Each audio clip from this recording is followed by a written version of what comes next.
everyone. This is the fourth of the sequel of The Queen Dies, Long Live the King. And today we are going to look at the progressions and solar arcs of Charles III. I was wondering how long he's going to be king. And actually, I'm looking back at some of the conversations we had with my English group, with my London group, a couple of years ago when Charles was allowed to marry Camilla. And at that point, the general public really didn't like her at all. There's still a very, very strong cult of Diana, the late princess, and a lot of people loved her, and a lot of people were very, very angry at Camilla. And at the same time, we were wondering whether he was going to be a king at all, because why would the queen allow him to marry this woman, and whether this is going to be okay from the viewpoint of the royal family. So we were wondering, and I have to tell you that a couple of years later, first of all, the general public opinion of Camilla really changed. They started to like her, so she's now a very positive figure. And at least that's what I glean whenever I read about her. And yes, he became king. So we were wrong. Sometimes we are, and we need to acknowledge this. And today we are going to look at his progressions and solar arcs.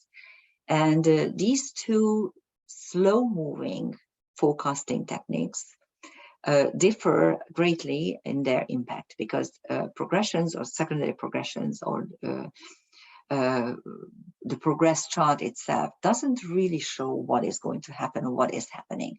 It is not event-oriented, it is process-oriented.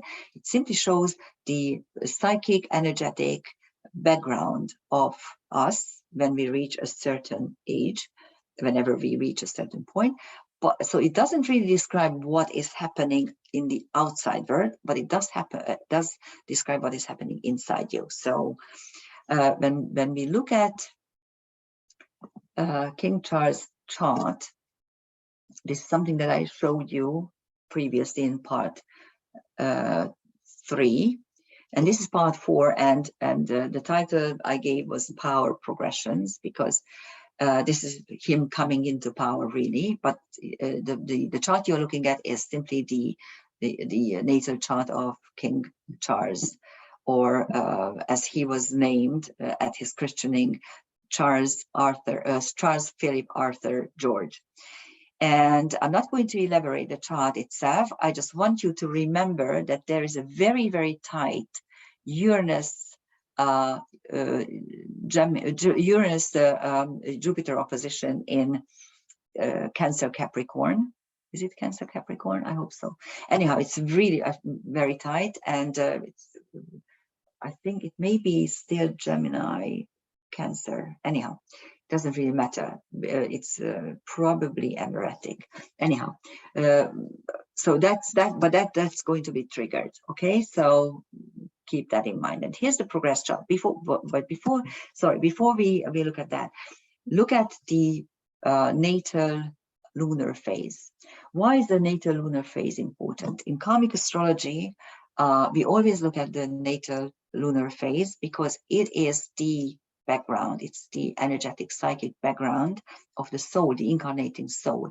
It simply shows us what the intent, the main intent of the incarnation is. And this is a gibbous moon. It's the fourth of the learners, the pupils, because out of the 8 progressed or 8 natal moon phases, the first 4 are the students, and out of the 4, this is a passive phase, and it usually it denotes some sort of perfection and also some type of pondering. These people want to do everything in a perfect way. They want to, and they spend a lot of time making everything better and nicer, or or just really, they are perfectionists in many sense, but at the same time they really think a lot, they ponder a lot. And so from the outside they are not very active people, they are not very achieving people. I call them lazy, but of course they're not lazy really, but it's much more an inner process than an outer. Out of the other students, of course, the new moon is a go-getter. The crescent moon is a worrier. A crescent moon phase, a soul is always worrying about what is happening and how she can, he or she can make it something better or more plausible or nicer, and how to avoid mistakes. First quarters are builders, and gibbous moon phases usually are people who want to do things in a perfect phase. So that's the moon phase of Charles III. And in the progress chart, what you see is this is a balsamic moon. In 15 months, he will have a new moon phase, a new era is going to start for him. But at the moment, what he needs to do is to let things go. Well, he had to let go both his parents, and simply during these 3 to 4 years of period, what we usually do is we clear the attic, we throw out the garbage, we close things, we let go of things that we don't need or we no longer cherish or find important or useful. And we also make an elixir. We create an elixir of the things that we think are important to us. So that's what he's doing at the moment on a psychic energetic level. As you can see, the angles are at the last but 1 degree, 28 degrees 42 the ascendant, and 28 degrees 19 the midheaven. Soon, within 2-3 years, they're going to change signs. Actually, Virgo is a slow-moving ascendant, and the midheaven will change in about 1.5 years. Within 2 years for sure. So within 2 years, the midheaven will change, and also probably by then, although it's a slow-moving ascendant, the Virgo will move into Libra. But at the moment, you have a mutable ground cross between the angles, which again symbolizes letting go. And within 2 years, it's going to move cardinal signs, which is going to be a completely new era. And cardinals are always initiative energies. So that's one thing. This ground cross is dissolved by Pallas Athena, although this is a separating aspect, but it creates an engine. It creates a mutable earth engine. Pallas Athena is the goddess of wisdom, of course. And there is a quindecile arrow, and at the apex you have the Mars-Mercury conjunction. It's an applying conjunction because Mercury is retrograde, and out of which you have 2 quindeciles, one for Saturn and one for Trans-Pluto. Trans-Pluto denotes dimension jump, and Saturn denotes the acceptance of the physical plane and duties and chores. And at the apex is the Mars-Mercury conjunction. Mercury is not just thinking and communication, but also the child archetype. And Mars is, of course, the will. And what is also important, there's a separating conjunction between Venus-Jupiter, the 2 luck planets, and the moon was crossing over them about 4 or 5 months ago, highlighting them. Now it's a separating conjunction, and also the moon is already well above them, in front of them. And as you can note, the progress moon is in Capricorn. Now, whenever this happens, it happens for about 2 to 2.5 years, every 27.5 year period, and that is not a nice pattern. It's usually a pattern full of grief, full of depression. It's not nice. If you have, I experienced it a couple of years ago, and it was not a nice period, to tell you the truth. It's you withdraw, you become very reserved and depressed at the same time. There's another 8.5 months before before the moon escapes into a Capricorn. So that's going to be a big change for him. Okay, let's take a look at the most important aspects. It's usually the personal planets to the planets that are occupying a sign or ruling a sign, the sun rulers. That's what we use in karmic astrology. Not too much is going on. The only hard aspect that is showing some sort of activity is the Sun-Mercury separating square. It was already within orb. If you allow for the sun a 1.5 to 2 degree orb, then it was already there at the death of Prince Philip. So clearly, him as a child status is changing, or it's something is completely transforming it. And we don't take a look at all at septiles, biseptiles, quintiles, noviles, binoviles, things like that, because they don't really do anything in a forecasting. What we do in karmic astrology, at least, we do look at this X, which is the semi-decile, which is 18 degrees, because we call it the life essence energy, and there's a Venus-Jupiter exact semi-decile, so that's quite interesting. And also a couple of the novice semi-deciles, 162 degrees, as you can see, again with Venus-Uranus, which is liberation, and Venus trans Pluto, which is dimension jump.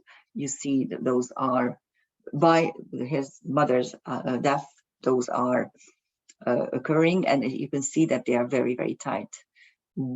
Aspects within 1 minute of an arc.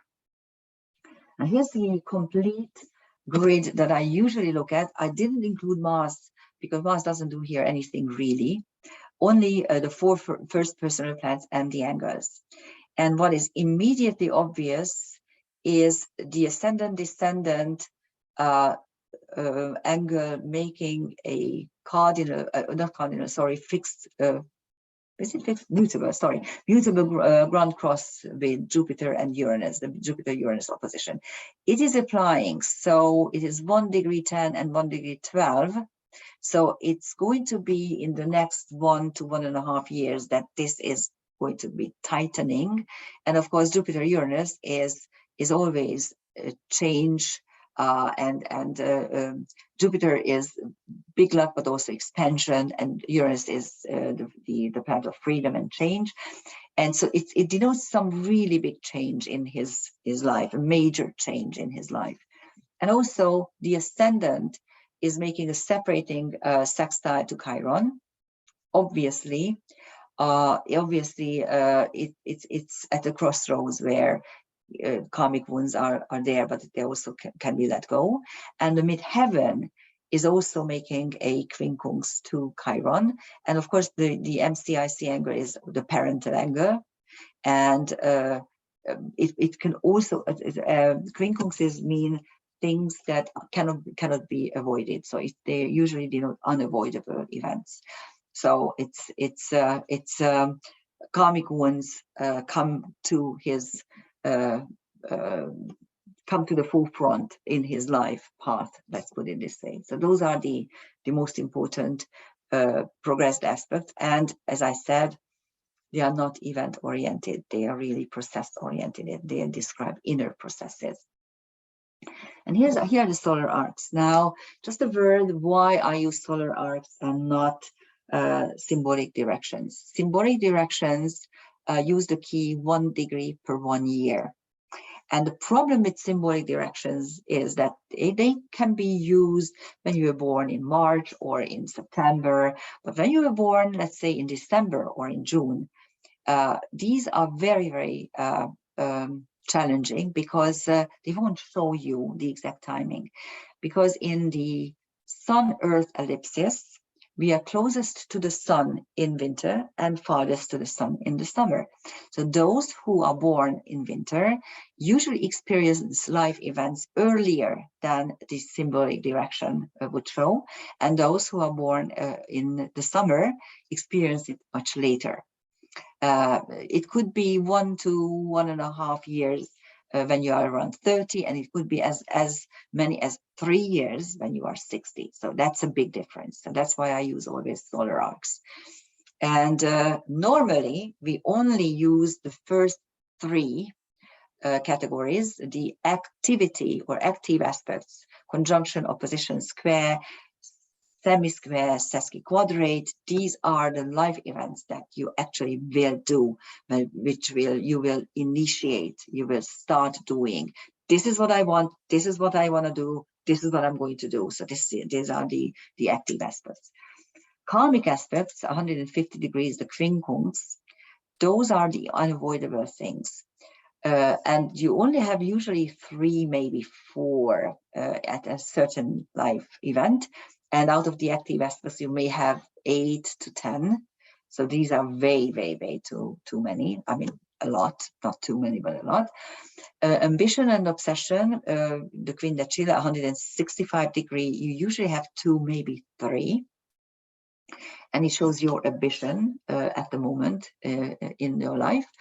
Harmonious aspects, sextile and trine, are helping you to cope, because sextiles give you opportunities, and trines, which Bernard Brady calls movement without friction, they make things quickly happening. So they usually happen.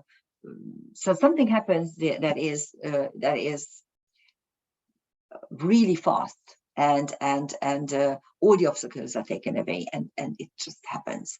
So trines are sometimes there when someone dies. Actually, that's the reason.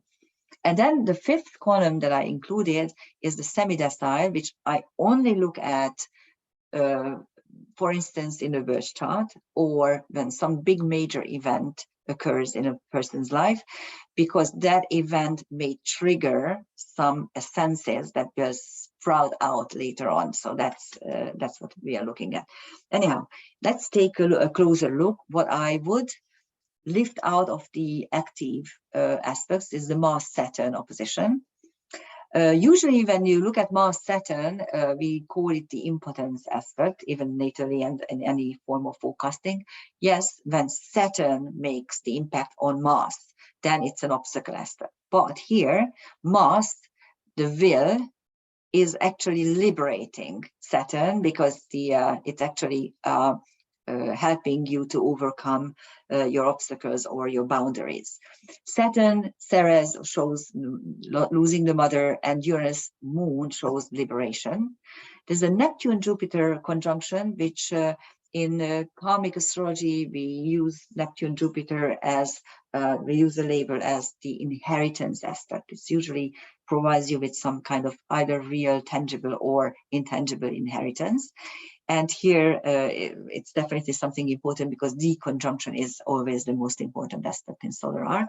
But if you see, there's also the pair appears also in karmic aspect. And whenever that happens, that you have the same pair of planets in 2 different types of aspects, that becomes really important. And you have a Jupiter-Neptune quincunx, unavoidable inheritance, something big, and also Neptune-Jupiter conjunction. So that's quite interesting.